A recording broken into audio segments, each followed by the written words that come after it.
Anybody feeling resistance yet? Est-ce qu'il y a, est-ce qu'il y en a déjà qui notent qu'il y a des résistances qui sont là? Most of the time when people are said, let go of your thoughts, your emotions, your knowledge, blah, blah, blah. La plupart du temps, quand on dit lâchez vos pensées, vos émotions, tout ce que vous savez, There can be some real resistance in thinking, I need all these to survive. I need these to understand what's going on. il peut y avoir des résistances parce qu'il y a cette impression, ah oui, mais j'ai besoin de ça pour survivre, pour comprendre même ce qui se passe ici. These are really valuable things that make me who and what I am. Parce que ce sont des choses qui ont de la valeur et qui me rendent qui je suis. Just to recap once again, Et pour faire un petit résumé à nouveau, that structure that holds all those things, la structure qui contient toutes ces choses, tout ce savoir, that's intrinsically tied to the default neural network. elle est éminemment liée à ce réseau par défaut. That's the structure that keeps you from experiencing the truth of who you are. It's referred to it that way sometimes, awakening.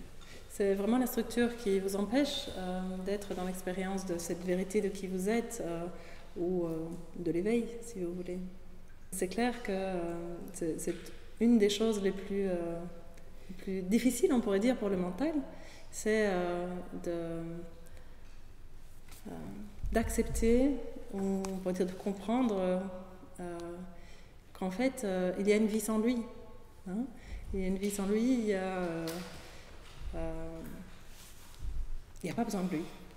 Voilà, en gros, il n'y a pas besoin de lui.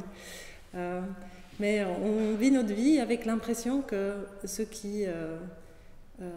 que nous vivons notre vie grâce au mental, hein, que c'est grâce au fait qu'il pense des choses, que nous décidons des choses grâce à lui, que nous planifions des choses grâce à lui, que nous comprenons des choses grâce à lui. On vit notre vie en pensant que c'est ça qui nous soutient et que sans ça, le chaos, l'incertitude, que notre survie même serait menacée en fait. Hein. Et donc ces résistances dont parle Ken, c'est celle-là, c'est que le mental, lui, il n'a pas du tout l'idée que c'est pas du tout une bonne idée pour lui de lâcher le mental. Non seulement évidemment parce que c'est sa propre existence, mais aussi ça fait monter toutes ces insécurités en fait. Elles sont énormes, les insécurités. Hein. Donc, oui, mais oui. Et donc c'est tout à fait normal. Mais c'est bien de le voir. C'est bien de voir que dès qu'il y a le mouvement de lâcher ça, pouf, il y a tout ça qui peut monter. Et une des choses que ce séminaire vous permet de découvrir, c'est que justement, dans cette être-té, il n'y a plus rien de toutes ces peurs. L'évidence,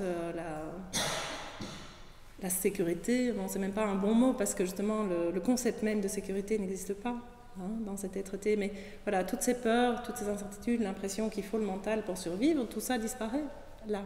Hein. Donc une fois que cette expérience est faite, au moins il y a quelque chose à laquelle on peut revenir et alors on peut identifier ces peurs du mental comme ce qu'elles sont. Hein. C'est des peurs, elles peuvent être tellement fortes qu'elles nous prennent et qu'on a l'impression que c'est difficile de les lâcher. Mais si au moins on peut voir que c'est juste des peurs, hein, c'est pas une réalité, c'est déjà un énorme pas.